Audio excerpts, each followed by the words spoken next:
Já está gente bastante claro de que esse sistema que é patrocinado por partidos políticos já que tem mais para da gente. Antes, pelo contrário, ele taxa muita gente de fora de oportunidades, ele taxa muita gente de fora de soluções. E para não conseguir ultrapassar esse impasse que já não quer nele, não precisa mudar toda a estirpe de políticos que não tem grinha assim na Cabo Verde. Não tem 30 anos de municipalismo e toda a estratégia de sucessivas equipas municipais tem sido sempre aposta na calçada, na estrada, de vez em quando um praça ali sim, um parquinho assim. Estas obras ali, este tem seja importância, mas que pode ser prioridade e este que pode ser o único trabalho que uma Câmara Municipal está desempenhar. Por exemplo, porque não investir 30 anos de municipalismo na calçada, não fica sem saúde, não fica sem habitação, não fica sem educação, não fica sem saneamento e nosso ambiente está a degradar cada vez mais.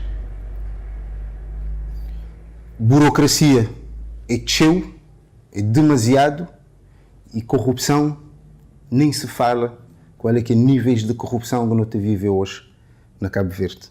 Tudo gente está com cheiro. Nós não sabemos que esse caminho tem que mudar. Nenhum país está conseguir desenvolver com uma franja tão grande de população que precisa de apoio social. Responsabilidade da política é resolver este problema e não adiar lá mais para frente.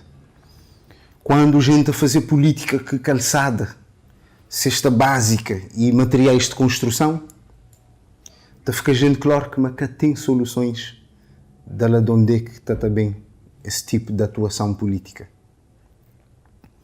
Dinheiro público tem que ser investido nos cidadãos, porque os cidadãos é que está a juntar. Não tem que investir, por exemplo, na diminuição de custo de vida. Não precisa investir no conhecimento. Só isso que também eleva a consciência dos cidadãos para poder acrescentar, para poder agregar valor para ser comunidade, para ser ilha, para ser país. Não tem que dignificar aqueles que mais estão a trabalhar para o desenvolvimento desse país e que é políticos, é cidadãos. Porque esse caminho que não está nele já não está com cheiro. Se não apostar nele outra vez, já não sabe exatamente daqui a 4 anos onde é que não também se tote. No mesmo lugar. Porque tanto um partido não anda em círculos assim, malta coloca a gente no mesmo lugar. Tanto aquele outro tem que inverter a direção daquele círculo, malta coloca a gente outra vez no mesmo lugar. E é isso que não precisa mudar.